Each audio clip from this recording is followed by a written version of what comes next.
Trump ನೇತನ್ಯಾಹುಗೆ ಮಣ್ಣು ಮುಕ್ಕಿಸುತ್ತಿದ್ದಾನೆ Khamenei. ಇಸ್ರೇಲ್ನ Mossad, ಅಮೆರಿಕದ CIA ನಿದ್ದೆಗೆಡಿಸಿದ Khamenei. Chidambara ರಹಸ್ಯವಾದ Iran ಸರ್ವೋಚ್ಚ ನಾಯಕನ ಅಡಗುತಾಣ. ಚಿಕ್ಕ ಸುಳಿವನ್ನೂ ನೀಡದೆ ಅದ್ಯಾವ ಭದ್ರಕೋಟೆಯಲ್ಲಿದ್ದಾನೆ ಖಮೇನಿ. ವಿರೋಧಿಗಳು ಅತಳ ವಿತಳ ಸುತಳ ತಳಾತಳ ಮಹಾತಳ ರಸಾತಳ ಪಾತಾಳಗಳಲ್ಲಿ ಅಡಗಿದ್ರೂ ಜಗತ್ತಿನ ಅವೆರಡು ಗುಪ್ತಚರ ಸಂಸ್ಥೆಗಳಿಗೆ ಅಲ್ಲಿಗೂ ಹೋಗಿ ಪತ್ತೆ ಹಚ್ಚುವ ಸಾಮರ್ಥ್ಯವಿದೆ.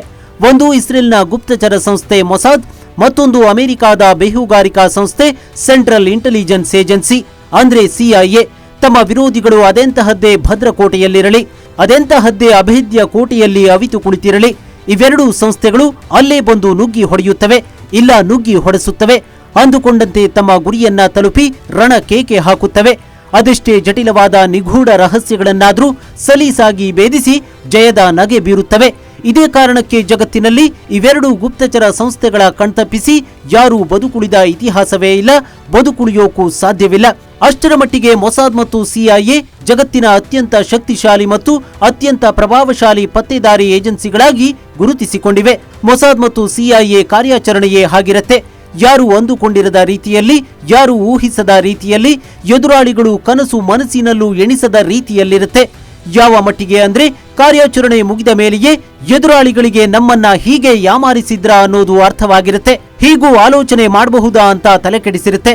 ಅಷ್ಟೊತ್ತಿಗಾಗಲೇ ಇವೆರಡು ಸಂಸ್ಥೆಗಳು ತಾವಂದುಕೊಂಡಿದ್ದನ್ನ ಸಾಧಿಸಿ ಬಿಟ್ಟಿರುತ್ತವೆ. ಜಗತ್ತಿನ ಯಾವ ಮೂಲೆಯಲ್ಲಿ ಹೋಗಿ ಕೇಳಿದ್ರೂ ಇವೆರಡು ಗುಪ್ತಚರ ಸಂಸ್ಥೆಗಳ ಬಗ್ಗೆ ಗೊತ್ತಿಲ್ಲದವರೇ ಇಲ್ಲ. ಅಷ್ಟರ ಮಟ್ಟಿಗೆ ನಿಖರತೆ, ಸ್ಪಷ್ಟತೆ ಜೊತೆಗೆ ಅತ್ಯಾಧುನಿಕ ತಂತ್ರಜ್ಞಾನವನ್ನ ಅಳವಡಿಸಿಕೊಂಡಿರೋ ಯಶಸ್ವಿ ಸಂಸ್ಥೆಗಳಿವು.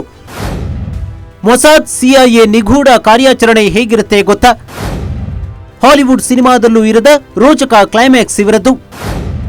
ಮೊಸಾದ್ ಮತ್ತು ಸಿಐಎನ ಪ್ರಚಂಡ ಕಾರ್ಯಾಚರಣೆ ಅದೆಷ್ಟು ಅತ್ಯಾಧುನಿಕವಾಗಿರುತ್ತೆ, ಅದೆಷ್ಟು ಸೀಕ್ರೆಟ್ ಆಗಿರುತ್ತೆ ಅನ್ನೋದನ್ನ ತೋರಿಸ್ತೀವಿ ನೋಡಿ. ಅದು ನವೆಂಬರ್ 27, 2020. ಆವತ್ತು ಟೆಹರಾನ್ನಲ್ಲಿ ಇರಾನ್ನ ಪರಮಾಣು ತಂತ್ರಜ್ಞಾನದ ಉನ್ನತ ವಿಜ್ಞಾನಿ ಮೊಹಸಿನ್ ಫಕ್ರಿಜಾದೆ ತಮ್ಮ ಪತ್ನಿಯೊಂದಿಗೆ ಕಾರ್ನಲ್ಲಿ ಪ್ರಯಾಣಿಸುತ್ತಿದ್ರು. ವಿಶೇಷ ಅಂದ್ರೆ ಫಕ್ರಿಜಾದೆ ಇರಾನ್ನ ಮಿಲಿಟರಿ ಭದ್ರತೆಯೊಂದಿಗೆ ಪ್ರಯಾಣಿಸುತ್ತಿದ್ರು. ಆದರೆ ಮೊಸಾದ್ ಮತ್ತು ಸಿಐಎ ಎರಡೂ ಸಂಸ್ಥೆಗಳು ಮೊಹಸಿನ್ ಅವರನ್ನ ಟಾರ್ಗೆಟ್ ಮಾಡಿತು. ಬೇರೆಲ್ಲ ಗುಪ್ತಚರ ಸಂಸ್ಥೆಗಳಂತೆ ಮಾನವ ಏಜೆಂಟ್ ಬಳಸಿ ಮೊಹಸಿನ್ ಅವರನ್ನ ಪತ್ತೆ ಹಚ್ಚಲಿಲ್ಲ. ಬದಲಾಗಿ ಸ್ಯಾಟಲೈಟ್ ಚಿತ್ರಗಳ ಮೂಲಕ ಮೊಹಸಿನ್ ಕಾರ್ ಪತ್ತೆ ಹಚ್ಚಿತ್ತು. ಕಾರ್ ಅಬ್ಸಾರ್ಡ್ ಪ್ರದೇಶದಲ್ಲಿ ಬರುತ್ತಿದ್ದಂತೆ ಮೊಹಸಿನ್ ಅವರನ್ನ ಹತ್ಯೆ ಮಾಡಿತು. ಮೊಹಸಿನ್ ಪತ್ನಿಯೊಬ್ಬರನ್ನ ಬಿಟ್ಟು ರಕ್ಷಣೆಗೆ ಧಾವಿಸಿದ 11 ಮಂದಿ ಭದ್ರತಾ ಸಿಬ್ಬಂದಿಯನ್ನ ಹೊಡೆದುರುಳಿಸಿತು. ಹೇಗೆ ಗೊತ್ತಾ? ಮೊಸಾದ್ ಮತ್ತು ಸಿಐಎ ಸ್ಯಾಟಲೈಟ್ ನಿಯಂತ್ರಿತ ಸ್ವಯಂಚಾಲಿತ ವಾಹನದಲ್ಲಿ ಮಷಿನ್ ಗನ್ ಬಳಸಿ ಮೊಹಸಿನ್ ಅವರನ್ನ ಹತ್ಯೆ ಮಾಡಿತು. ದಾಳಿ ಕಂಪ್ಲೀಟ್ ಆಗುತ್ತಿದ್ದಂತೆ ಆ ಸ್ವಯಂಚಾಲಿತ ವಾಹನ ಅಲ್ಲೇ ಸ್ಫೋಟಗೊಂಡಿತು.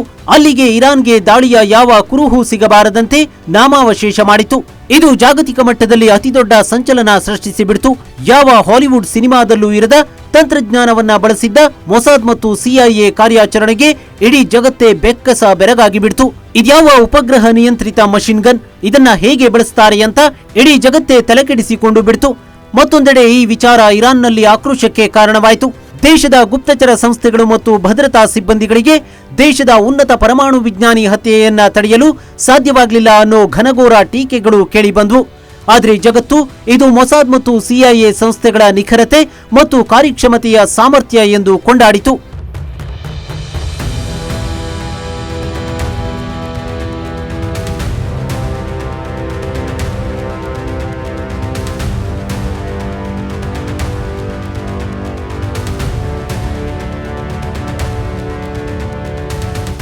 ಹೀಗೆ ಜಗತ್ತಿನಾದ್ಯಂತ ಮೊಸಾದ್ ಮತ್ತು ಸಿಐಎ ಸಾಕಷ್ಟು ಕಾರ್ಯಾಚರಣೆಗಳನ್ನ ಮಾಡಿದೆ. ನಮ್ಮನ್ನ ಕೆಣಕಿ ಬದುಕುಳಿದವರಿಲ್ಲ ಅಂತ ಪದೇ ಪದೇ ಜಗತ್ತಿಗೆ ಸಾರಿ ಹೇಳಿದೆ. ನಮ್ಮ ಜೊತೆ ಕಾಲು ಕೆರೆದು ಜಗಳಕ್ಕೆ ಬಂದ್ರೆ ಹೀಗೆ ನಾಮಾವಶೇಷವಾಗಿ ಹೋಗ್ತೀರಾ ಎಂದು ಎಚ್ಚರಿಕೆ ನೀಡಿದೆ. ಇದೇ ಕಾರಣಕ್ಕೆ ಯಾವ ರಾಷ್ಟ್ರಗಳು ಕೂಡ ಅಮೆರಿಕ ಮತ್ತು ಇಸ್ರೇಲ್ ಸಹವಾಸ ಬೇಡ ಎನ್ನುತ್ತಿದ್ವು. ಆದ್ರೀಗ ಅಂತ ಜಗಜಟ್ಟಿ ರಾಷ್ಟ್ರಗಳಿಗೆ ಅದೇ ಇರಾನ್ ನಿದ್ರೆಗಳಿಲ್ಲದ ರಾತ್ರಿ ಕಳೆಯುವಂತೆ ಮಾಡಿದೆ. ಯಾವ ಕಾರ್ಯಾಚರಣೆಗಳಿಂದ ನಾವೇ ಸುಪ್ರೀಂ ಎಂದು ಬೀಗಿದ್ದರೋ ಅದೇ ಬಲಿಷ್ಠ ರಾಷ್ಟ್ರಗಳು ಇವತ್ತು ಹಗಲು ರಾತ್ರಿ ಚಡಪಡಿಸುವಂತೆ ಮಾಡಿದೆ. ಏನು ಮಾಡೋಕಾಗ್ತಿಲ್ವಲ್ಲ ಅಂತ ಅಮೆರಿಕದ ಟ್ರಂಪ್ ಇಸ್ರೇಲ್ನ ನೇತನ್ಯಾಹು ಕೈ ಹಿಸುಕಿಕೊಳ್ಳುವಂತೆ ಮಾಡಿದೆ. ಜಗತ್ತಿನ ಮುಂದೆ ಮೊಸಾದ್ ಮತ್ತು ಸಿಐಎ ಸಂಸ್ಥೆಗಳು ಮುಜುಗರಕ್ಕೀಡಾಗುವಂತೆ ಮಾಡಿದೆ. ಮೊಸಾದ್ ಮತ್ತು ಸಿಐಎಗಿಂತ ಪಂಟರ್ಗಳು ಈ ಜಗತ್ತಿನಲ್ಲಿದ್ದಾರೆ ಅನ್ನೋದನ್ನ ಇರಾನ್ ಜಗತ್ತಿಗೆ ತೋರಿಸಿಕೊಟ್ಟಿದೆ. ಹಾಗಾದ್ರೆ ಚಾಣಾಕ್ಷ ಮೊಸಾದ್ ಮತ್ತು ಸಿಐಎಗೆ ಸಿಂಹ ಸ್ವಪ್ನವಾಗಿರೋ ಆತ ಯಾರು? ಯಾವ ಸುಳಿವನ್ನು ನೀಡದೆ ಆತ ಅದ್ಯಾವ ಭದ್ರಕೋಟೆಯಲ್ಲಿದ್ದಾನೆ? ಪತ್ತೆ ಹಚ್ಚೋದ್ರಲ್ಲಿ ನಮ್ಮನ್ನ ಮೀರಿಸಿದವರಿಲ್ಲ ಎನ್ನುತ್ತಿದ್ದ ಮೊಸಾದ್ ಮತ್ತು ಸಿಐಎಗೆ ಆತ ಬಿಡಿಸಲಾಗದ ಕಗ್ಗಂಟಾಗಿದ್ದೇಕೆ? ಯಾವ ರಾಷ್ಟ್ರದ ಅತ್ಯುನ್ನತ ನಾಯಕನನ್ನ ಬಲಿ ಪಡೆದು ಗರ್ಜಿಸಿದ್ರೋ ಅದೇ ರಾಷ್ಟ್ರದ ನಾಯಕನೇ ಇವತ್ತು ದುಸ್ವಪ್ನವಾಗಿರೋದೇಕೆ? ಯಾರು ಆತ? ಈಗ ಎಲ್ಲಿರಬಹುದು ಅನ್ನೋ ಪ್ರಶ್ನೆಗಳಿಗೆಲ್ಲ ಒಂದೇ ಉತ್ತರ, ಇರಾನ್ನ ಹೊಸ ಸರ್ವೋಚ್ಚ ನಾಯಕ ಮೊಜ್ತಬಾ ಖಮೇನಿ.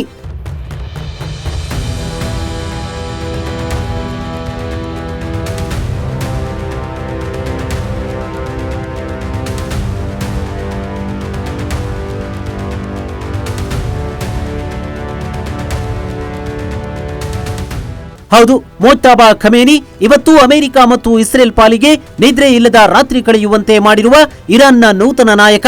ಜಗತ್ತಿನ ಮೂಲೆ ಮೂಲೆಗಳಿಗೆ ಹೋಗಿ ತಮ್ಮ ಎದುರಾಳಿಗಳನ್ನ ಹೊಸಕಿ ಹಾಕುತ್ತಿದ್ದ ಮೊಸಾದ್ ಮತ್ತು ಸಿಐಎ ಪಾಲಿಗೆ ಬಿಡಿಸಲಾಗದ ಕಗ್ಗಂಟಾಗಿರುವುದು ಕೂಡ ಇದೇ ಖಮೇನಿ.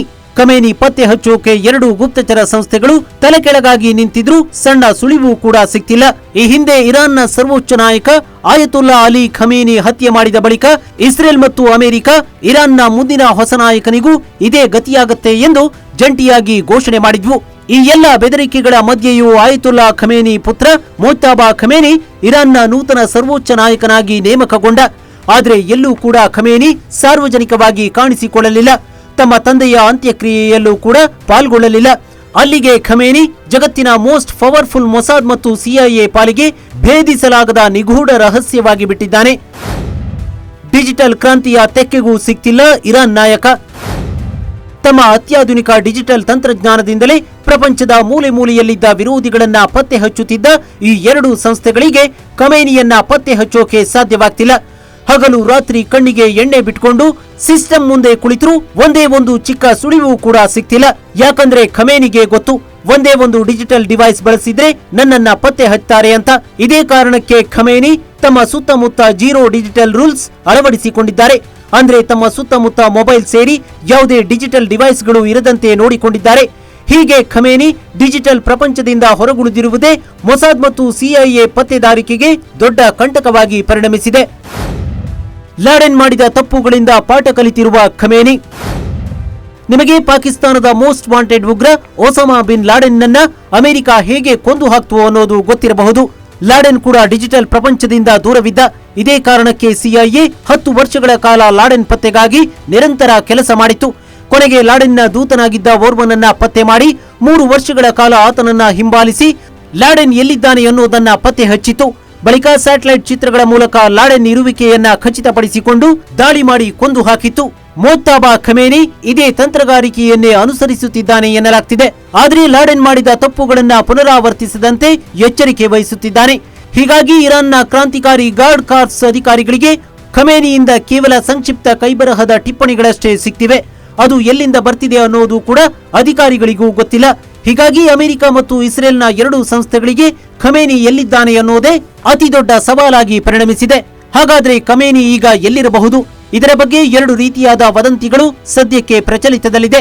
ಅದರಲ್ಲಿ ಮೊದಲನೇ ವದಂತಿ, ಫೆಬ್ರವರಿ 28ರಂದು ಇಸ್ರೇಲ್ ರಕ್ಷಣಾ ಪಡೆಗಳು ನಡೆಸಿದ್ದ ದಾಳಿಯಲ್ಲಿ ಖಮೇನಿ ಇದ್ದ ಕಟ್ಟಡ ನಾಶವಾಯಿತು. ಈ ದಾಳಿಯಲ್ಲಿ ಖಮೇನಿ ಪತ್ನಿ ಸಾವನ್ನಪ್ಪಿದ್ದಾಳೆ ಮತ್ತು ತೀವ್ರವಾಗಿ ಗಾಯಗೊಂಡ ಖಮೇನಿ ಬಂಕರ್ನಲ್ಲಿ ಚಿಕಿತ್ಸೆ ಪಡೆಯುತ್ತಿದ್ದಾನೆ ಎನ್ನಲಾಗ್ತಿದೆ. ಎರಡನೇ ವದಂತಿಯ ಪ್ರಕಾರ ಯುಎಸ್ ಮತ್ತು ಇಸ್ರೇಲ್ ದಾಳಿಗಳಿಂದ ತನ್ನನ್ನ ರಕ್ಷಿಸಿಕೊಳ್ಳಲು ಖಮೇನಿ ತನ್ನ ಅತ್ಯಂತ ವಿಶ್ವಾಸಾರ್ಹ ಮಿತ್ರ ರಷ್ಯಾದ ಬಂಕರ್ನಲ್ಲಿ ಆಶ್ರಯ ಪಡೆದಿದ್ದಾನೆ. ಪ್ರಸ್ತುತ ಖಮೇನಿ ಪರದೆ ಹಿಂದಿನಿಂದ ಇರಾನ್ ಸರ್ಕಾರವನ್ನ ಮುನ್ನಡೆಸುತ್ತಿದ್ದಾನೆ. ಆದರೆ ಐಆರ್ಜಿಸಿ ಕಮಾಂಡರ್ಗಳು ರಾಷ್ಟ್ರೀಯ ರಕ್ಷಣೆ ಮತ್ತು ವಿದೇಶಾಂಗ ನೀತಿಗೆ ಸಂಬಂಧಿಸಿದಂತೆ ನಿರ್ಣಾಯಕ ನಿರ್ಧಾರಗಳನ್ನು ಖಮೇನಿ ಅನುಪಸ್ಥಿತಿಯಲ್ಲಿ ನಿರ್ವಹಿಸುತ್ತಿದ್ದಾರೆ ಎನ್ನಲಾಗಿದೆ. ಆದರೆ ಇದೆಲ್ಲದರ ನಡುವೆ ಕಟ್ಟಕಡೆಗೆ ಕಾಡುವ ಪ್ರಶ್ನೆ ಇರಾನ್ ಮೈಂಡ್ ಗೇಮ್ ಮಾಡ್ತಿದೆಯಾ ಅನ್ನೋದು. ಅಂದ್ರೆ ಬಾಹ್ಯಾಕಾಶದಿಂದ ಭೂಮಿಯ ಪ್ರತಿ ಇಂಚನ್ನು ಸ್ಕ್ಯಾನ್ ಮಾಡುವ ಸಾಮರ್ಥ್ಯವಿರುವ ಎಐ ಚಾಲಿತ ತಂತ್ರಜ್ಞಾನ ಮತ್ತು ಉಪಗ್ರಹಗಳ ವ್ಯಾಪಕ ಲಭ್ಯತೆಯ ಹೊರತಾಗಿಯೂ ಖಮೇನಿ ಶಾಲಾ ದಿನಗಳ ಕಳ್ಳ ಪೊಲೀಸ್ ಆಟದ ಟೆಕ್ನಿಕ್ ಆರಿಸಿಕೊಂಡಿದ್ದೇಕೆ? ಇದೇ ಕಳ್ಳ ಪೊಲೀಸ್ ಆಟ ಮೊಸಾದ್ ಮತ್ತು ಸಿಐಎಯಂತಹ ಏಜೆನ್ಸಿಗಳನ್ನ ಪದೇ ಪದೇ ದಿಕ್ಕು ತಪ್ಪಿಸಿದೆ. ಮೊಜ್ತಬಾ ನಿಜವಾಗಿಯೂ ಬಂಕರ್ಗಳಲ್ಲಿ ಆಶ್ರಯ ಪಡೆಯುತ್ತಿದ್ದಾನ? ಇಲ್ಲ ಇರಾನ್ ಖಮೇನಿ ಹೆಸರನ್ನ ಬಳಸಿಕೊಂಡು ಮೈಂಡ್ ಗೇಮ್ ಮಾಡುತ್ತಿದೆಯಾ ಅನ್ನೋದಕ್ಕೆ ಕಾಲವೇ ಉತ್ತರ ಕೊಡಬೇಕು.